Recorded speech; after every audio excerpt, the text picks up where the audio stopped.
Hello, চলে এসেছি আমাদের আরেকটি নতুন ব্লগ নিয়ে। আমাদের আজকের ব্লগটি হতে যাচ্ছে তোমাদের অনেকের অনেকের অনেকের অনেক কাঙ্ক্ষিত একটি ব্লগ। গেস করা তো কি নিয়ে? এতক্ষণে তোমরা নাম দেখে বুঝে গেছো আমাদের ব্লগটি আজকে কি নিয়ে। এটি হচ্ছে ফিনল্যান্ড উচ্চশিক্ষা এবং স্কলারশিপের বিষয়গুলো নিয়ে। তোমরা অনেকে আমাকে অনেক মেসেজ করো এই বিষয় নিয়ে জানতে চাও, অনেকে রিপ্লাই দিই, অনেককে হয়তো পুরো ডিটেলসে বলা হয় না। সো ওই সব বিষয়গুলো ডিটেলস নিয়ে আমাদের আজকের এই ব্লগটি। ফিনল্যান্ডে কখন আমরা অ্যাপ্লাই করব, কখন অ্যাপ্লাই করার সময়, কিভাবে অ্যাপ্লাই করব, কোথা থেকে অ্যাপ্লাই করব, স্কলারশিপের জন্য কিভাবে অ্যাপ্লাই করব, এই বিষয়গুলো নিয়ে আজকের এই ব্লগটি।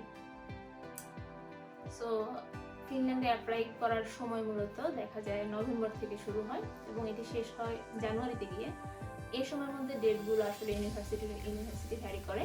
সো আমরা যখন ইউনিভার্সিটিগুলো দেখব, ইউনিভার্সিটির ওয়েবসাইটে কিন্তু আমরা দেখতে পাবো যে কখন অ্যাপ্লিকেশনের সময়, এক্স্যাক্ট ডেট এবং লাস্ট ডেট কখন, সেটা আমরা সেখানে দেখতে পাবো। আচ্ছা, আর কোন ইউনিভার্সিটিতে আমরা অ্যাপ্লাই করবো বা কোন ইউনিভার্সিটি আমার জন্য বেস্ট হবে সেটা আমরা এখন স্ক্রিন শেয়ারের মাধ্যমে দেখিয়ে দিব। আরেকটা বিষয় হচ্ছে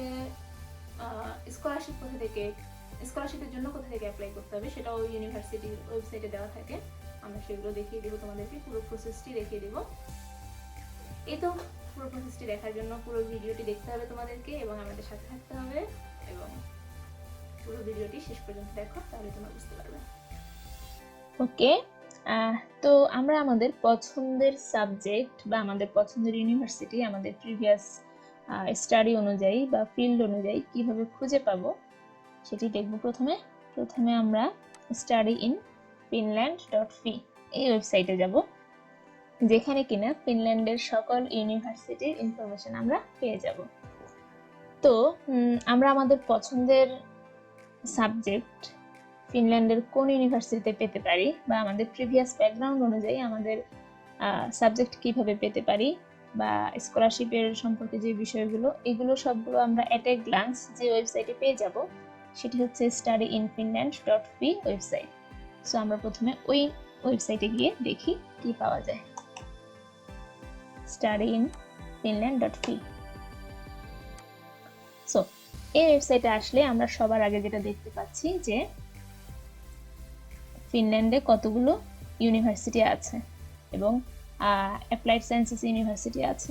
সে ফিনল্যান্ডে আমরা দেখতে পাচ্ছি 13টা ইউনিভার্সিটি আছে এবং 22টা আছে হচ্ছে ইউনিভার্সিটিস অফ অ্যাপ্লাইড সায়েন্সেস।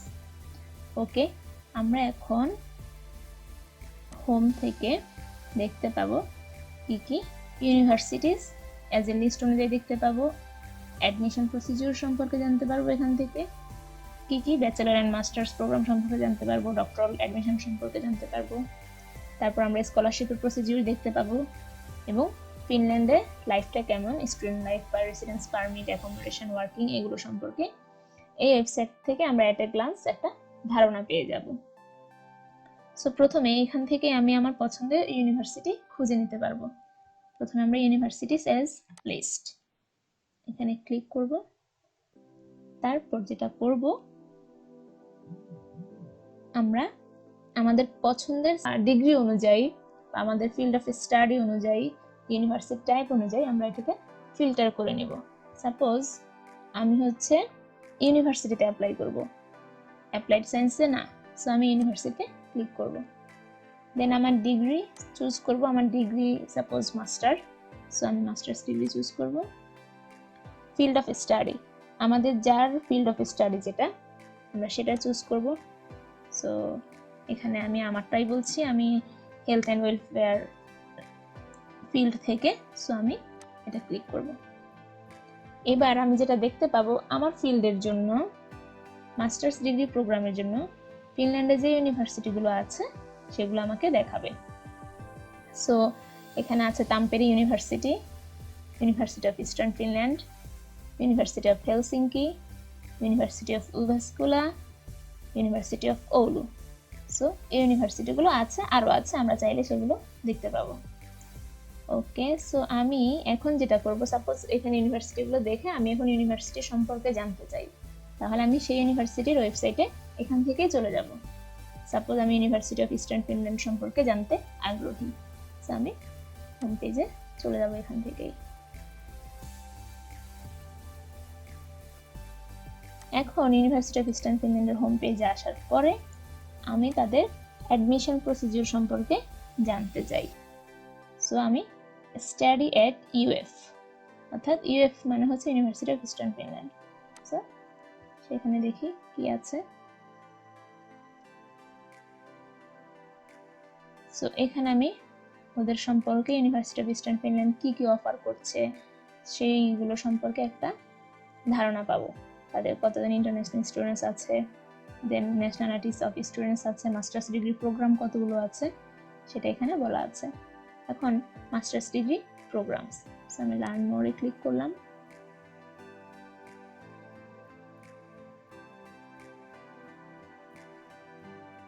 এখানে এসে আবার আমি একইভাবে যখন স্ক্রল করব দেখতে পাবো আমাদের যে ফিল্ড অনুযায়ী তাদের মাস্টার্স ডিগ্রি প্রোগ্রামের লিস্ট দেওয়া আছে। সো আমার ফিল্ড হচ্ছে health science.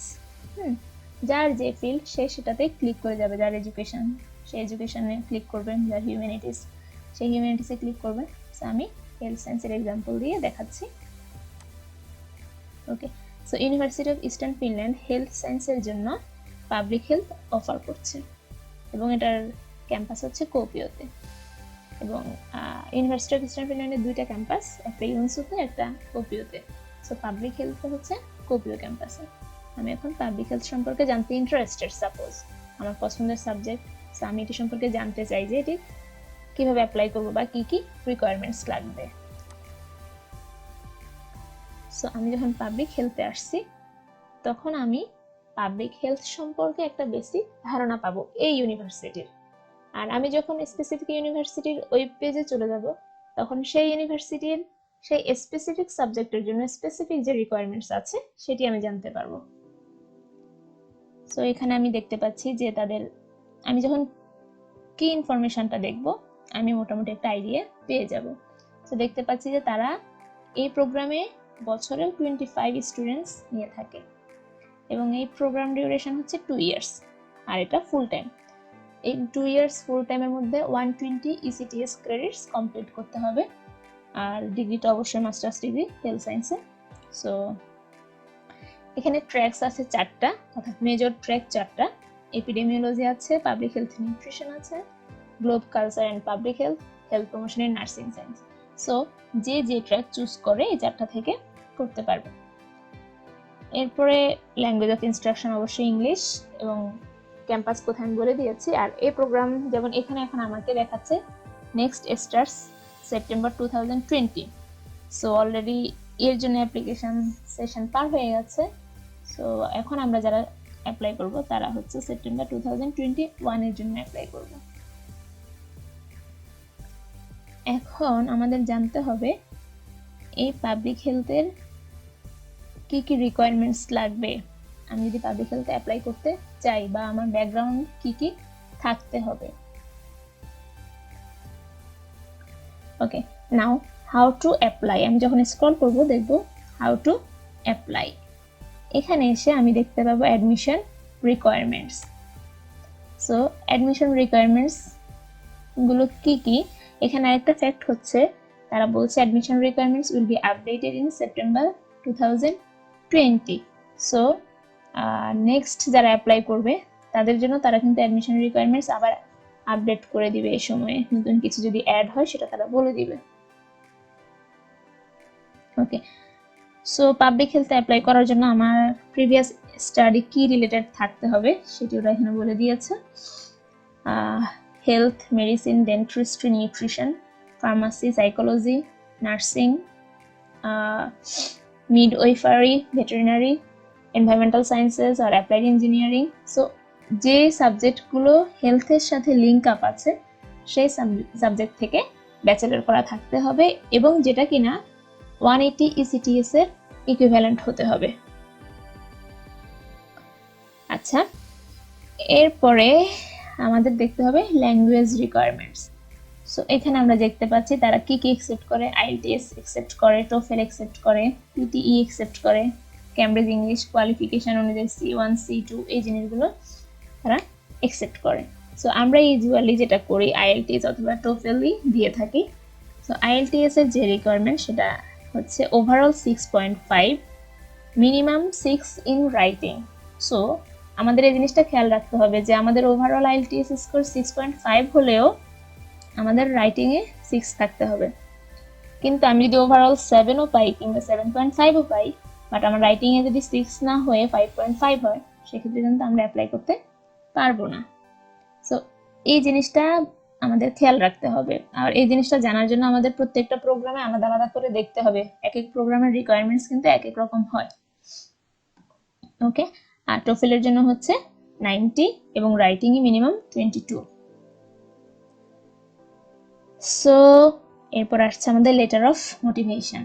Letter of motivation আমাদের ম্যাক্সিমাম 500 ওয়ার্ডসের মধ্যে হতে হবে, এবং এখানে ওরা একটা জিনিস বলে দেয়, সেটা হচ্ছে অবশ্যই এটি সেলফ প্রডিউসড হতে হবে। কোনো কপি পেস্ট সিনিয়র ভাই আপুদের কাছ থেকে নিয়ে করা হবে না। কারণ আমার পার্সোনাল এক্সপিরিয়েন্স বা আমার যেটা মনে হয়, ওরা মূলত লেটার অফ মোটিভেশনের উপর ডিপেন্ড করেই স্কলারশিপটা অফার করে থাকে।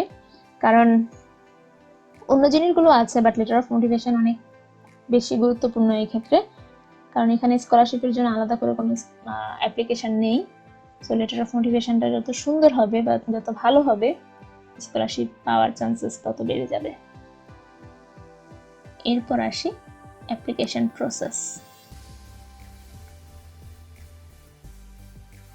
সো অ্যাপ্লাই করার জন্য যে সময়টা, সেটা হচ্ছে ইউনিভার্সিটি অফ ইস্টার্ন ফিনল্যান্ডের এই প্রোগ্রামের জন্য সেই সময়টা হচ্ছে 1 ডিসেম্বর 2020-তে শুরু হবে নেক্সট ইয়ারের জন্য, এবং এটি 20 জানুয়ারি 2021-এ গিয়ে শেষ হবে। মানে 1.5 মাসের মতো সময় আছে অ্যাপ্লিকেশন করার জন্য। সো আমরা যারা ইন্টারেস্টেড তাদেরকে কি করতে হবে, 1 ডিসেম্বরের আগে আইএলটিএস কমপ্লিট করে নিতে হবে, অথবা আমরা ডিসেম্বরও আইএলটিএস দিতে পারি, কারণ আমাদের লাস্ট ডেট অফ অ্যাপ্লিকেশন হচ্ছে 20 জানুয়ারি। ওকে, এরপর আমরা অ্যাপ্লিকেশন করব কিভাবে? অ্যাপ্লিকেশন কিন্তু আমরা ইউনিভার্সিটির ওয়েবসাইট থেকে করতে পারবো না। ফিনল্যান্ডের যে কোনো ইউনিভার্সিটিতে অ্যাপ্লাই করার জন্য অ্যাপ্লিকেশন করতে হবে studyinfo.fi। এই যে ইউনিভার্সিটির ওয়েবসাইটে কিন্তু দিয়ে দেয় তারা কিভাবে করতে হবে, দেন এখানে গেলে আমরা সেটা দেখতে পাবো। ওকে, সো আমরা যারা অ্যাপ্লাই করব তারা এই ইনফরমেশনগুলো এখানে সব আমরা ডিটেলসে পড়ে, সবগুলো সাইট ওরা যা যা লিঙ্ক দিয়েছে এগুলো ওপেন করে করে পড়বো, দেখবো, দেখে বুঝে অ্যাপ্লিকেশন করব। দেন আসি অ্যাপ্লিকেশন চেকলিস্ট, কি কি আছে, কি কি লাগবে আমাদের। Official scan copies of degree and graduation certificates in their original language এবং সেটা ট্রান্সলেশন। ঠিক একইভাবে official certified transcript in their original language এবং সেটার ট্রান্সলেশন, দুটোই লাগবে। আর যদি কারো ইংলিশে থাকে সেক্ষেত্রে তার ট্রান্সলেশন করা লাগছে না, যাদের ইংলিশ ল্যাঙ্গুয়েজে না অন্য ল্যাঙ্গুয়েজে তাদের আবার ইংলিশে ট্রান্সলেট করতে হবে। Then proof of English language proficiency, curriculum বাইটা। এখানে একটা ফ্যাক্ট হচ্ছে আমাদের সিভিটা মোস্ট অফ দ্য ইউনিভার্সিটিতে ইউরোপাস সিভি চায়। সো আমরা যদি ইউরোপাসের সিভিটা করে নিই তাহলে সেটা বেটার হয়। লেটার অফ মোটিভেশন লাগবে, research experience and plans, and copy of passport photo page. Okay, all documents must be original. আমাদের এটা মাথায় রাখতে হবে, all documents must be original. Okay, এরপর আমরা যেটা আসি স্টুডেন্ট সিলেকশন। ওকে, সো আমরা যখন স্টুডেন্ট সিলেকশনে এখানে আসছি তখন আমরা দেখতে পাচ্ছি যে কবে আমরা রেজাল্ট পাবো সেই ইনফরমেশনও এখানে তারা দিয়ে দিয়েছে। তো যে কোনো ইউনিভার্সিটিতে, যে আমরা যে ইউনিভার্সিটিতে অ্যাপ্লাই করি না কেন, দেখতে পাবো যে তারা এই ইনফরমেশনগুলো দিয়ে থাকে, আর তারা ইমেলের মাধ্যমেও নোটিফিকেশন পাঠিয়ে দেয় যারা যারা সিলেক্ট হয়েছে। সো এটা নিয়ে ওয়ারি হওয়ার কোনো বিষয় নেই। এরপরে ফাইনাল যে বিষয়টা আমরা দেখবো সেটা হচ্ছে টিউশন ফিস অ্যান্ড ওয়েভার্স। আচ্ছা, টিউশন ফিটা আমাদের সাবজেক্ট টু সাবজেক্ট ভ্যারি করে, ইউনিভার্সিটি টু ইউনিভার্সিটি ভ্যারি করে। সো আমরা এখানে পাবলিক হেলথের জন্য ইউনিভার্সিটি অফ ইস্টার্ন ফিনল্যান্ডে দেখতে পাচ্ছি যে ইয়ারলি টিউশন ফি হচ্ছে 10,000 ইউরোস। সো এটা অবশ্যই নন ইউ কান্ট্রিজ স্টুডেন্টের জন্য, আমাদের জন্য। আর ওদের যে টিউশন ফিটা আছে সেটি কভার করছে কি কি, সেটা ইনফরমেশনগুলো এখানে আছে। এবার আমরা দেখি স্কলারশিপের বিষয়। বলছে all new students admitted in 2021 eligible to receive scholarship partial tuition waiver. So তারা 2021 থেকে ফুল স্কলারশিপ দিচ্ছে না, এটা শুধুমাত্র এই ইউনিভার্সিটির পাবলিক হেলথ সাবজেক্টের জন্য, সব সাবজেক্টের জন্য নয় কিংবা সব ইউনিভার্সিটিতেও নয়। সো আমরা যখনই কোনো একটা ইউনিভার্সিটির নির্দিষ্ট সাবজেক্টে যাব সেই রিলেটেড ইনফরমেশনগুলো পাবো। আমরা এই সাবজেক্টের জন্য দেখতে পাচ্ছি তারা 70% ওয়েভার, টিউশন ওয়েভার দিবে। সো আমরা এখান থেকে জানতে পারবো। ওকে, এবং তারা লিভিং এক্সপেন্সের জন্য কোনো স্কলারশিপ দেবে কিনা বা কি, সব ইনফরমেশানই আমরা এখান থেকে জানতে পারছি। ওকে, অ্যাপ্লিকেশন পিরিয়ড আবার তারা বলে দিয়ে কখন করতে হবে এবং কিভাবে অ্যাপ্লিকেশন করতে হবে বড় করে দেওয়া আছে, apply via studyinfo.fi, fill in the application form। So studyinfo.fi তে একটা অ্যাপ্লিকেশন ফর্ম আছে, সেটি ফিল করতে হবে। তো আমরা দেখি কি আছে সেই ওয়েবসাইটে। আমরা এখানে ক্লিক করি। সো আমরা যখন এই ওয়েবসাইটে চলে আসব তখন আমরা দেখতে পাবো যে কোর্সের জন্য আসবো সেই কোর্সের ডেসক্রিপশন আমরা দেখতে পাবো এখানে। সো আমি পাবলিক হেলথের জন্য এসেছি, ইউনিভার্সিটি অফ ইস্টার্ন ফিনল্যান্ডের ডেসক্রিপশনগুলো আবার এখানে দেওয়া আছে, অলরেডি আমরা এগুলো দেখে এসেছি। সো আমরা দেখব অ্যাপ্লিকেশন কোথা থেকে করা যাবে। সো আমরা এখানে দেখতে পাচ্ছি public health Kuopio, number of study places 25, application period 2/12 থেকে, অর্থাৎ 2 ডিসেম্বর থেকে শুরু হবে, 2 ডিসেম্বর 8টা থেকে শুরু হবে, 22 জানুয়ারি 3টার সময় গিয়ে শেষ হবে। সো এখানে একটা অপশন আমরা দেখতে পাচ্ছি যেটা কিনা এখন আমাদের ডিঅ্যাক্টিভেট করা আছে। সো যখন ডিসেম্বরের 2 তারিখ আসবে তখন এটা অ্যাক্টিভেট হবে, তখন আমরা এই ফিল ইন অ্যাপ্লিকেশনে ক্লিক করে অ্যাপ্লাই করতে পারবো। এখন আমরা চাইলে এটিকে অ্যাড টু শর্ট লিস্টে নিয়ে রেখে দিতে পারি। এর ফলে কি হবে, আমি যে যে ইউনিভার্সিটিগুলো চুজ করে অ্যাড টু শর্ট লিস্টে রাখবো আমার পছন্দের ইউনিভার্সিটিগুলো অ্যাড হয়ে যাবে। তো যখন অ্যাপ্লিকেশনের সময় হবে তখন ওই শর্ট লিস্ট থেকে ইজিলি দেখতে পাবো আমার শর্ট লিস্টেড ইউনিভার্সিটিগুলো বা সাবজেক্টগুলো। ওকে, সো এই হচ্ছে আমাদের ফিনল্যান্ডের ইউনিভার্সিটিগুলো আমরা কিভাবে খুঁজে পাবো, কোন ওয়েবসাইট থেকে আমাদের পেতে হবে, ইনফরমেশন কিভাবে পাবো, বা আমার পছন্দের ফিল্ড অনুযায়ী কিংবা আমার প্রিভিয়াস ব্যাকগ্রাউন্ড অনুযায়ী কোন সাবজেক্টে আমি অ্যাপ্লাই করতে পারবো, সেই ইনফরমেশনগুলো জানার সবচেয়ে সহজ ওয়ে। সো আমরা যারা জানি না ফিনল্যান্ডে কোন কোন ইউনিভার্সিটি আছে বা ইউনিভার্সিটির নামগুলো কি কি, সো আমরা ইউনিভার্সিটির হয়তো ওয়েবসাইটে ডিরেক্ট যেতে পারবো না, সেই ক্ষেত্রে আমাদের জন্য সহজ ওয়েবসাইট হচ্ছে studyinfinland.fi। এখানে এসে আমি আমার পছন্দের ফিল্ড অনুযায়ী, আমার ডিগ্রি অনুযায়ী আমি এটিকে ফিল্টার করে নিব। সো এই তো আজকে এই পর্যন্ত। পরবর্তী এপিসোডে আমরা রিকোয়ারমেন্টস যেগুলো আছে সেগুলো নিয়ে কথা বলবো, এডুকেশনাল রিকোয়ারমেন্টসগুলো কিভাবে তৈরি করতে হবে, আইএলটিএস এর ব্যাপারে কথা বলবো, বা সিভিটা কিভাবে আমরা ইউরোপাস থেকে বানাবো, মোটিভেশন লেটার কিভাবে লিখতে হবে। সো এই বিষয়গুলো নিয়ে আমরা আমাদের পরবর্তী এপিসোডে কথা বলবো। সো তোমরা যারা সেগুলোতে ইন্টারেস্টেড, পাশে থাকার জন্য অবশ্যই সাবস্ক্রাইব করে রাখবা সেই ইনফরমেশনগুলো জানার জন্য। আর অবশ্যই এই ভিডিওটি তোমার ফ্রেন্ডদের সাথে শেয়ার করে দিবা বা ফ্যামিলি মেম্বার্সদের সাথে শেয়ার করে দিবা, যারা হায়ার স্টাডি করতে ইচ্ছুক তারা যেন ইনফরমেশনটা পেয়ে যায়। ওকে, তোমরা নিশ্চয়ই পুরো ভিডিওটি দেখেছো এবং এতক্ষণে বুঝে গেছো যে ফিনল্যান্ডে কোন সময় অ্যাপ্লাই করতে হবে এবং কোন সাইট থেকে তোমাদেরকে অ্যাপ্লাই করতে হবে, এবং তোমরা তোমাদের পছন্দ অনুযায়ী ইউনিভার্সিটি নিশ্চয়ই পেয়ে গেছো।